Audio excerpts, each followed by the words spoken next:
Nama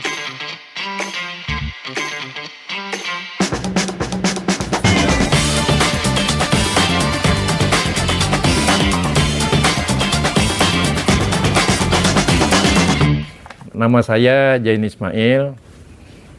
Saya lahir di Kukusan, ya, pada tanggal 17 Februari tahun 1952. Ayah saya orang Kukusan, ibu saya orang Sukabumi. Di Kukusan, setelah ibu saya meninggal, dia pulang lagi ke Sukabumi. Saya dirawat oleh kakek saya, nenek saya di sini Pak Riman, ya, No, bersama Bang Maad. Saya sekolah di SD Muhammadiyah, ya. Dan saya tamat tahun 1964. Ya, karena pada waktu itu sekolahan ada G30S, jadi ditambah waktu jadi setahun setengah gitu kan. Kemudian saya masuk SMP Muhammadiyah di Pondok Cina dan tamat tahun 68. Kemudian saya melanjutkan sekolah ke Sekolah Pendidikan Guru Negeri di Pasar Minggu.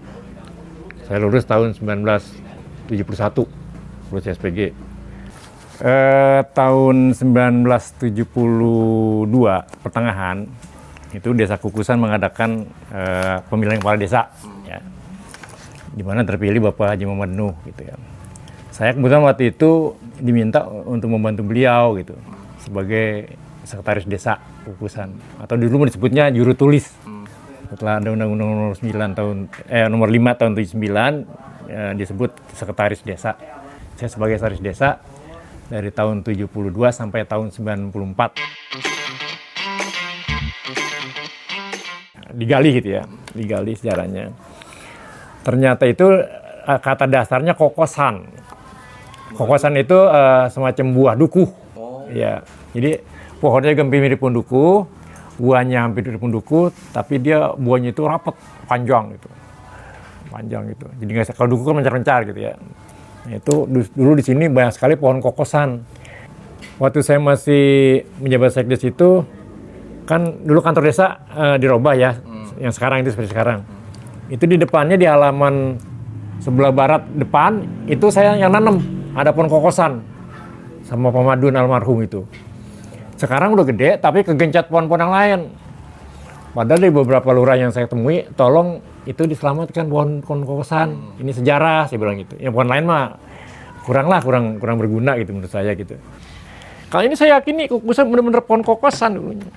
Cuma lidah, kokosan. Apa-apa. Sebagian besar teman-teman itu adalah pohon kokosan. Saya buktiin di kebun kokos saya. Gitu kan, dulu nih kan, yang ini sekarang nih. Dulu kan cuma ada berapa rumah. Itu kokosan banyak. Bukan di sini aja, sono ada. Makanya timbul kukusan. Bukan kukusan dianam buat nanak nasi. Namun di Sunda mah asepannya gitu. Asepan kukusan. Ya makanya sejarah itu perlu. Sebenarnya walaupun sederhana, itu sejarah itu perlu. Orang Indonesia kelemahannya satu, tidak mau mengenal sejarah. Pada tahun 1899, itu kawasan Pondok Cina, Kemirimuka, Kukusan, Beji, Tanah Baru, dan sebagian Limo, itu dulu dikontrak sama orang Cina, namanya Lau Ki Liong.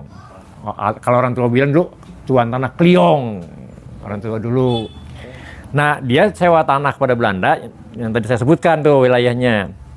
Nah itu karena zaman dulu mah, karena sudah dikuasai oleh Cina, oleh Tuan Tanah Kliong, seolah-olah negeri dia, kekuasaan dia.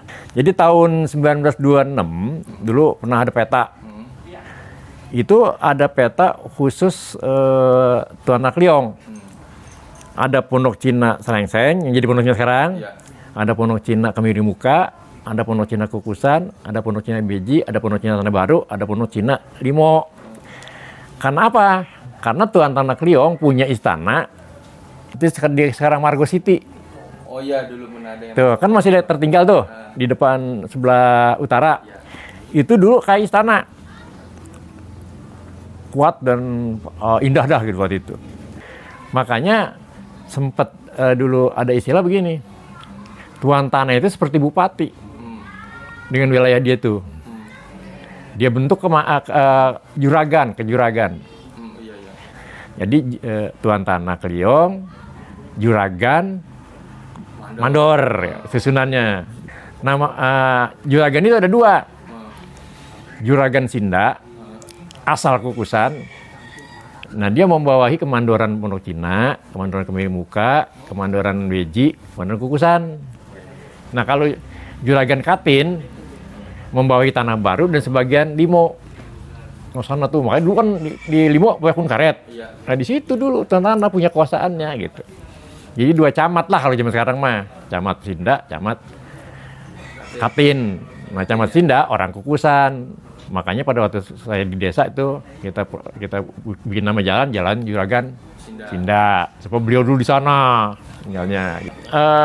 Tuan Tanah Kliong karena punya kekuasaan di tempat tadi itu. Nah, juragan itu camat, mandor itu kepala desa. Nah, mandor itu punya kewenangan seperti kepala desa. Ngurusin masyarakat, ngurusin pajak dulu makan istilahnya. Nah, setornya itu ke tuan tanah, pajak-pajak itu, pajak tanaman, pajak kebun gitu kan, ada pajaknya. Setor, malah menurut kakek saya dulu, itu kalau yang punya pun padi misalnya, nanam padi, itu nyetor padi. Jadi itu ceritanya dia mengut pajak tuh tuan tanah dari petani-petani yang tinggal di wilayah kekuasaan dia. Sebab tidak semua wilayah tuan tanah dibikin kebun karet enggak gitu ya.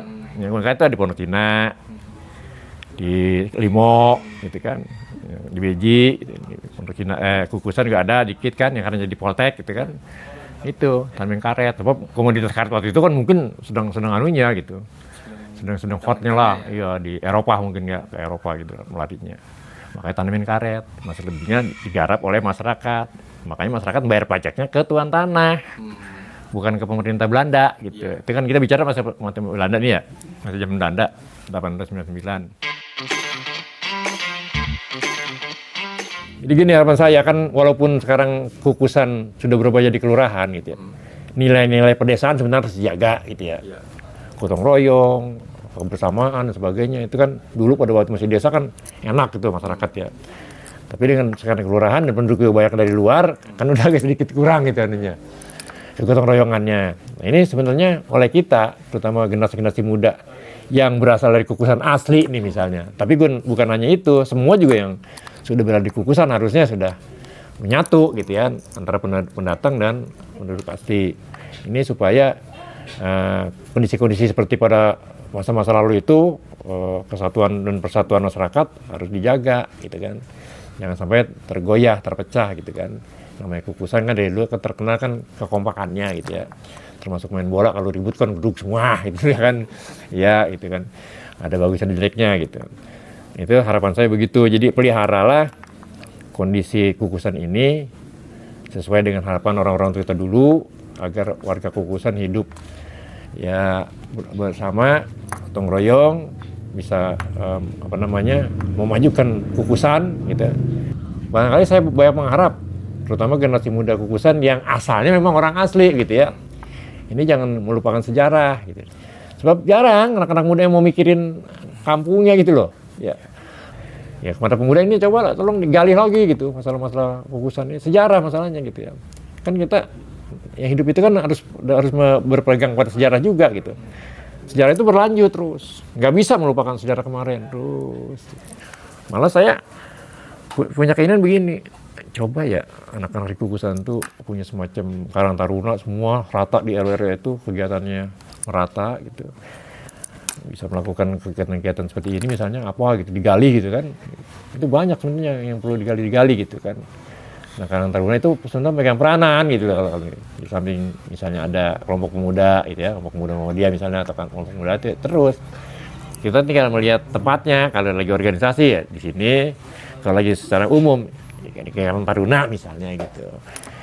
Nah, itu barangkali saya sangat berbangga kalau pemuda-pemuda Kukusan ini bisa melakukan seperti ini. Dan kalau bisa juga ya anak-anak yang non Kukusan, yang bukan lahir Kukusan maksudnya, kalau bisa diajak gitu.